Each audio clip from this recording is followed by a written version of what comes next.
欢迎来到新兴消息频道，请订阅频道，所以大家不要错过当天最热门的新闻。我们今天的时事通讯包括以下内容：赵丽颖的黑化撕开了国产片最缺的狠劲；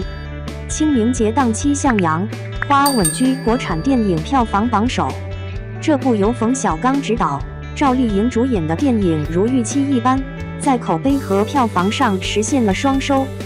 作为赵丽颖从未触碰过的人物类型，以及首次挑战的女性向电影，有这样的完成度，已然让人惊艳。但更令人惊喜的是，赵丽颖的黑化背后，真正撕开了国产片最缺的狠劲。一、聚焦底层，展现真实。在国产电影的很长一段时间中，狠字似乎与女性不沾边。大众认知中，女性都是温柔的、脆弱的、敏感的，直到这几年独立清醒的女性向作品逐渐进入大众视野，才让观众看到了女性身上不一样的特质。在向阳、花中的女性都带着一股天然的猛劲，女子监狱里随时随地打架的场景屡见不鲜，扯头发、扇耳光，每一个动作后面都透着一股生猛的劲头。出狱之后，这股狠劲依然延续了下去。高月香赵丽颖饰演为了挣钱被男客人动手动脚，黑妹兰西亚饰演一酒瓶子给对方爆头，而高月香掏出一把刀当武器，声嘶力竭地告诉对方：老娘是从大牢里出来的，你不弄死我们，我就捅死你。狠劲往往与爽感挂钩，但这部向阳花又不是一部常规意义上的爽片。在这场极具冲突的持刀对决戏过后，高月香身上带着血，狼狈地跑在夜晚的大街上，颓丧地坐在地上，失去理智地跟身旁的黑妹争吵。明知是对方救了自己，但也因为酒瓶子砸下去，自己辛苦付出的努力又白费了，而气愤挫败。因为他曾经坐过牢，再度回到社会，是底层中的底层，但站在这样的位置上，也不会忍气吞声，该支棱起来的时候一定捍卫自己的权益，不内耗更不软弱，又狠又真实，在如今的国产电影中太过少见。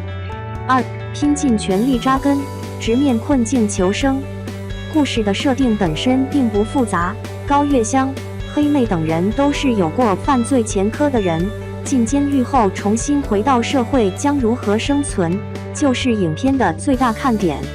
相同设定在国产电影中并不少见，但将视角对准女性，并且是底层女性，自带新鲜感。高月香在监狱中认识了黑妹，因为女儿失聪的原因，她自学了手语，成了监狱中唯一一个能够跟黑妹交流的人。高月香的入狱原因是为了帮女儿装20万的人工耳蜗，从而误入歧途。黑妹则是自小被带到贼窝中练习偷盗技能，因为在盗窃过程中失手而被警察抓住。他们都没有良好的出身，也都同样的贫穷。如果不是遇到救赎他们的监狱管教邓红绰妮饰演，这些底层女性面对出狱后的生活，必然无从着手。邓红在狱中与高月香等服刑人员面对面的深入交流，狱外也对他们提供自己能力范围内的帮助，让他们走上正道。不过向阳、花并没有忽略，在服刑人员心态转变、认识进步后，究竟如何切实地摆脱贫困。出狱后的高月香和黑妹都面对着各种各样的困境，刑满释放的证明成了他工作过程中见不得人的污点，即便想靠自己的努力活下去，也要承受异样的眼光。黑妹没有自己的身份证，根本找不到工作，为了找个地方睡觉，不得不撬锁睡别人的车，却被保安抓到勒索，以残疾人的身份上街乞讨成了他唯一生存下去的方式。因为时代背景落在10年代初，地点放在了偏远小城，那时候并没有外卖、互联网等方式能给他们提供挣钱的机会。两个身无长物的人几乎没有翻身的机会，但在他们看清自己的弱势地位后，不是坐以待毙，而是奋力反击，靠顽强的生命力持续扎根。高月香在做酒店保洁时，因为那张刑满释放证明被诬陷，被勒令脱衣检查。遭受侮辱的高月香没有将自己的尊严摆在第一位，而是要让对方拿出更实际的钱跟自己道歉。在生存面前，所谓的体面和羞耻感都不如钱来的实在。他们打扫卫生，给化妆品公司做实验，还想去医院试药，甚至不放过晚上做的推卖杂牌酒的机会。一切的努力都是为了微薄希望。高月香想要挣够20万给女儿买人工耳蜗，把她接到自己的身边，解决女儿要被领养的危机。再难都要咬牙坚持下去，而求生成了他们的本能。3. 用现实主义声线，唱响底层女性生命之歌。在反抗命运的底色中向阳，花因为对准女性视角，还难得地保留了一份温情。高月香和黑妹之间的姐妹情谊并不伟大隽永，甚至两人有过无数次争吵。但高月香为了女儿学习手语，从而对黑妹有天然的亲近感，使得两人不自觉地走到了一起。压力积累的矛盾爆发时，他会对黑妹说最狠的话，但也会在冷静下来后担心黑妹的安全，而黑妹也在用同样的方式温暖高月香。两人互为依靠，相互慰藉，同样是一种女性帮助女性的描绘。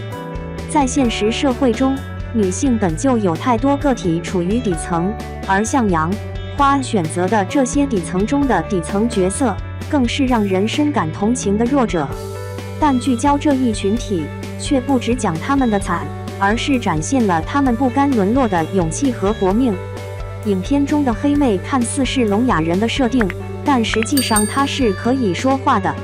然而没有良好的生活环境，也没有获得好的教育，使得黑妹在长久的无视中，渐渐不愿说话，演变成了后来的说不出话。她影射的正是无数身处这一阶层的女性被动失语。